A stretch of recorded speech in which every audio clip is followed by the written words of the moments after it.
This is a fun painting to do. You'll need a black canvas, a pan, gesso, black gesso, sponge brush, paper towel, and a script liner brush. All right, let's go. First pour your gesso, black gesso, and mix the two in the middle to make gray gesso. Then dip your paper towel in the gesso and start dabbing in the middle and work your way out. Make the middle the brightest area. Use your gray and black gesso to darken the top corners. With your sponge brush, make tree trunks. Make the trees dark in the center and lighter towards the edges. Add tree limbs.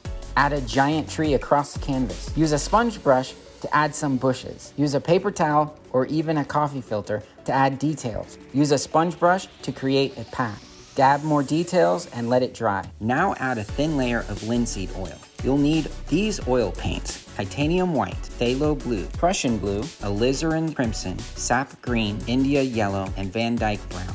Use phthalo blue for the sky, keeping the middle the brightest. Darken the corner of the sky with Prussian blue. Use India yellow for the lower half. Mix alizarin crimson with sap green and blend it from the bottom of the canvas up into your India yellow. Use the corner of your brush to add some titanium white and paint the sun and the sun rays. With a palette knife, apply a mixture of Van Dyke brown and titanium white to create the path. It's easier than it sounds. Here's my kids working on their painting. Now I'd love to see yours.